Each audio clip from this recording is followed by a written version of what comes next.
Coucou mes amis, bienvenue dans cette nouvelle vidéo. On va vous parler d'une série de Netflix que j'avais regardée en 2020, c'est Devilman Crybaby. Donc là c'est pas le DVD, c'est pas le DVD de cette série. J'ai utilisé ce DVD là pour faire critique sur cet univers de Devilman. Donc là c'est Devilman des films des années 80 et 90.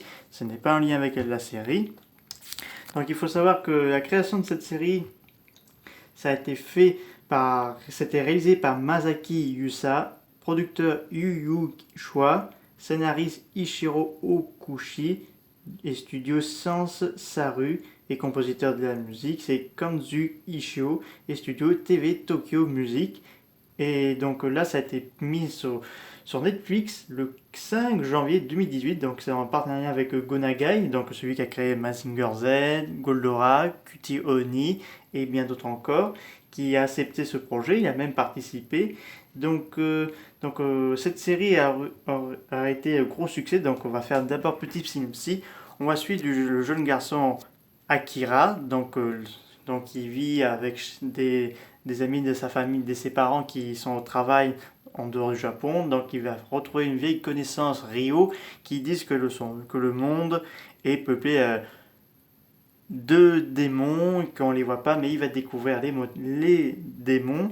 Donc là, du coup, Akira va le suivre. Donc malgré que sa copine, enfin, donc ils ne sont pas vraiment bien copines pour le moment, mais qu'il prévient qu'il préfère se méfier de cet énergumène. Donc là, ils arrivent dans un bar où les gens font, parce qu'il y a des scènes assez sensibles, donc je vous tiens bien à préciser.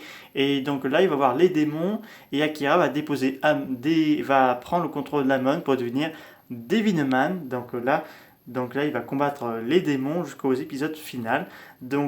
Et en même temps, on va découvrir les origines de Ryo, qui sont une ancienne amie. Donc, gros succès. La série a cartonné et les critiques ont été très bien prises. Donc, je l'avais vu en 2020, donc l'année dernière, j'essayais de revoir à nouveau parce que ça m'a bien plu personnellement. Donc, malgré certaines séquences assez particulières, mais ça rend hommage aux côtés des Devilman, notamment de ces deux films-là, notamment le premier et le second film. Donc, les épisodes, c'est les premiers épisodes de Devilman Crybaby rend hommage à ces films-là et mieux accueilli que la toute première série qui date de l'ère Showa des années 70.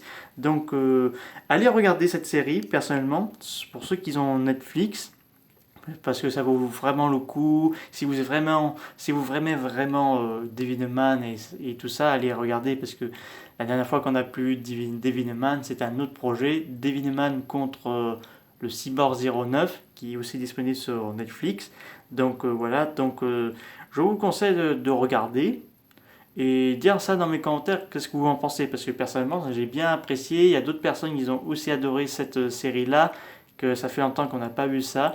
Il y a des scènes assez gore, violents, et donc voilà, bon, je tiens bien à préciser que ce n'est pas fait pour les petits enfants, parce que je ne voudrais pas non plus que des enfants regardent par ma faute, pour éviter qu'ils soient choqués. Donc pour ceux et adolescents et tout ça, qui ont envie de se faire une bonne série, regardez Devilman de Netflix, et croyez-moi, vous ferez un très grand plaisir. La musique est vraiment top, surtout avec Devilman, excellent. Personnellement, je vous le conseille. J'espère que cette vidéo vous a plu. N'hésitez pas à me dire ça dans les commentaires. Je vous dis à très bientôt. Au revoir.